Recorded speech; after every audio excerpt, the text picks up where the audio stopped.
beautiful people, welcome to my channel. My name is Uloma.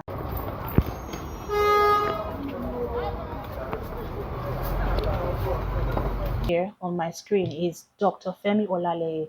Dr. Femi Olaleye is a very popular cancer doctor. I usually don't turn on the camera except something speaks to my spirit, something speaks to my soul.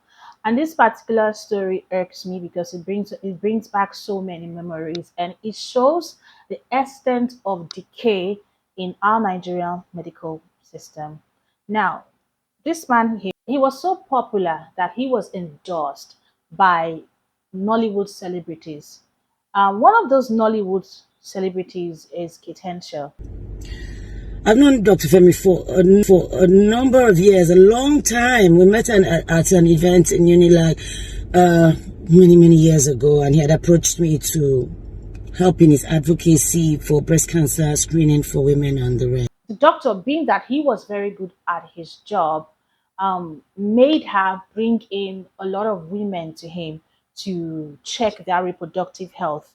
They worked together in some sort of NGO or something, and she kind of knew him. She knew him very well.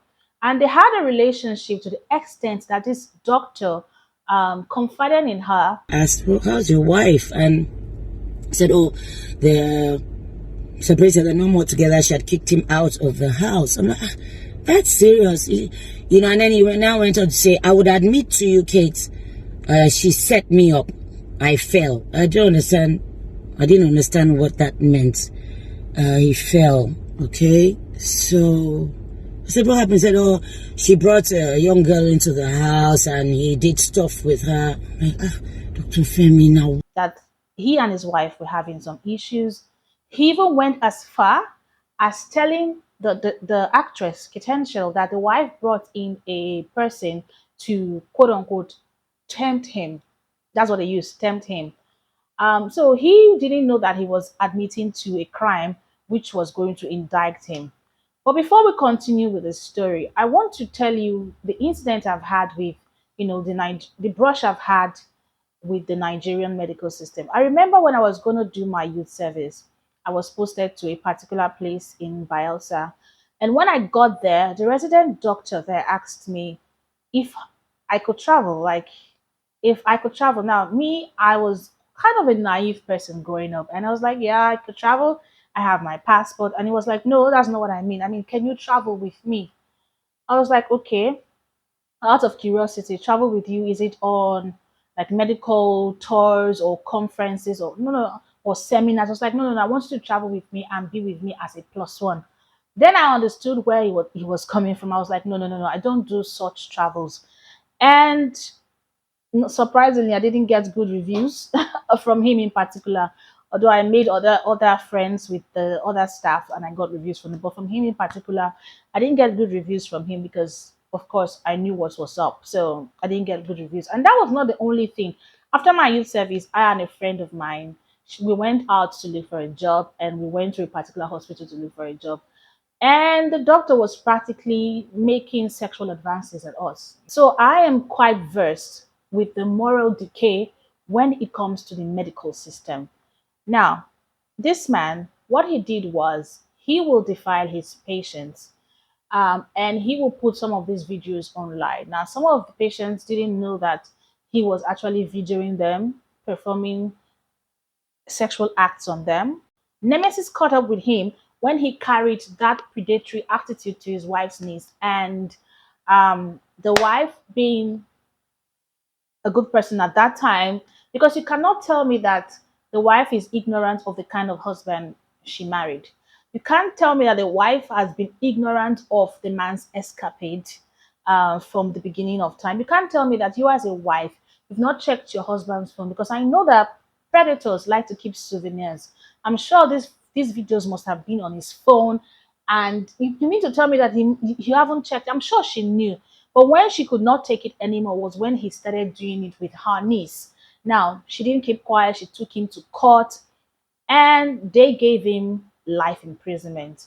And I'm very happy for Justice Rahman Oshodi, who went against Nigerian system, because it is on Nigerian to actually get justice for cases like this, For rape cases, for sexual assault cases, it is not Nigerian to do that because they will always find a way to justify these things. But thankfully, Justice Raman Oshodi did the job and sentenced him to life sentence, 2 counts, like 2 counts life sentence, which is going to serve concurrently.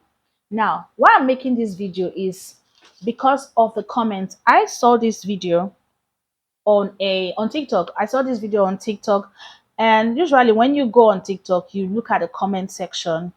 It's going to tell you how people received the news, and this is some of the disgusting um things I saw on TikTok. This one says it's not honorary. Well,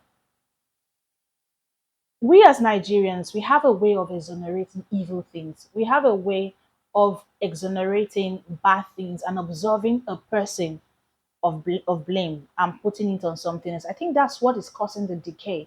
We do not have that culture of taking accountability. He's a grown man. He knew what he was doing. He had a license. He was under oath. He knew the consequences of his actions. He knew more than the average Nigeria what he was doing was evil. So you cannot tell me that that is not ordinary. He is simply a predator who is not supposed to be amongst us people in the society. He is supposed to be locked away, and thankfully, he's where he is supposed to be. So, all this absorbing of blame is very disgusting. Call a spade, and make people accountable. I know accountability is not part of the Nigerian culture, especially when it comes to the men. They have refused to take accountability for all the atrocities they've been committing, all the atrocities they've been doing to Nigeria. Look at the state of Nigeria in the hands of these men. These are the so called men that are ruining everything and ruining the country. And why they are doing that is because we absolve them of all blame. We do not let them take accountability for their actions. And there is little or no punishment for their actions. This is another disgusting one. It says, Fear women, no.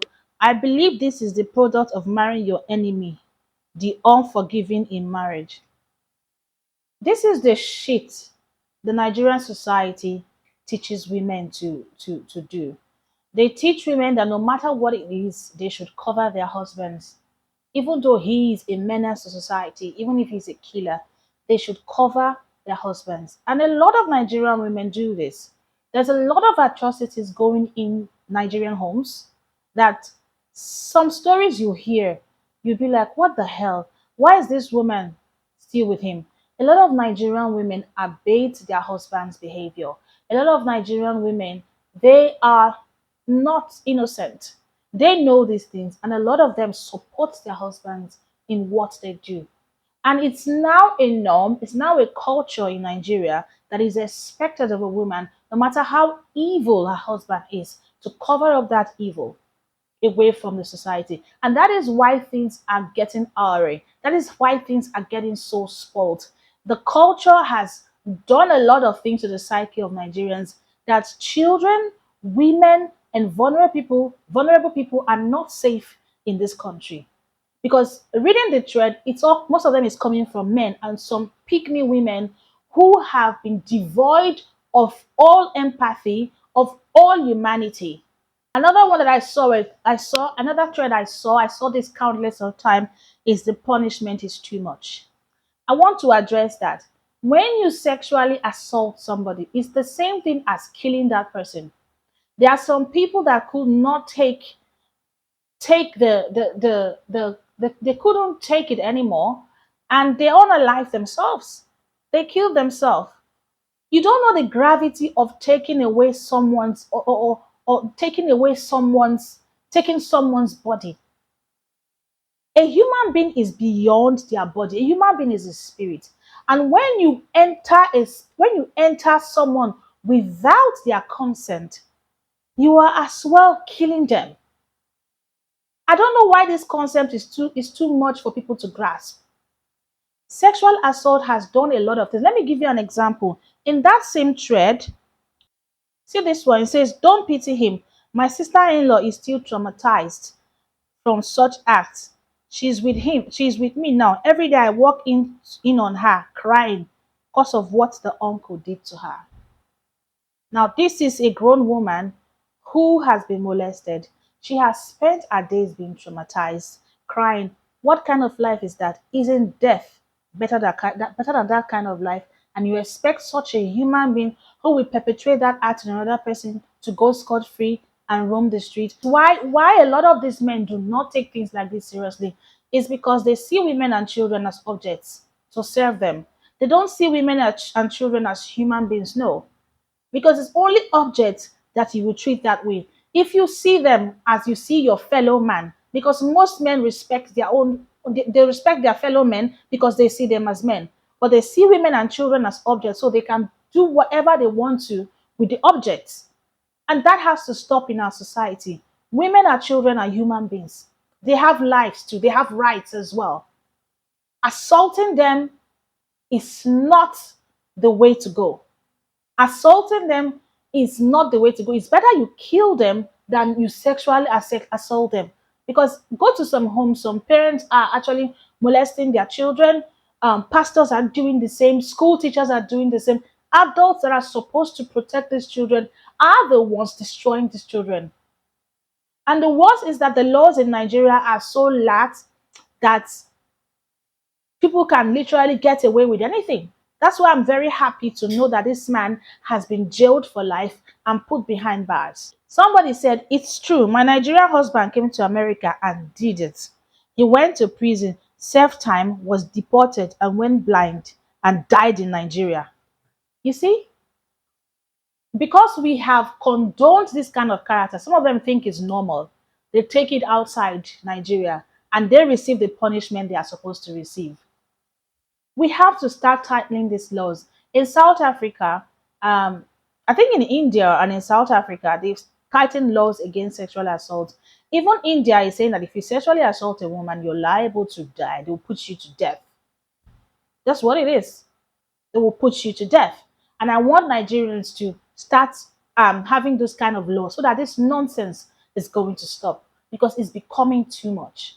It's becoming too much. The society has degraded so much in morality, and all sorts of evils are being praised. All sorts of evils are being tolerated and condoned.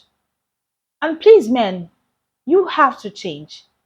You just have to change because it's no longer funny. The children, the women are no longer safe in this country. You just have to change. All right, guys, that's the end of my video. Please subscribe if you're new here. Click on the notification bell if you like this kind of videos. I'm going to see you when I post. Bye.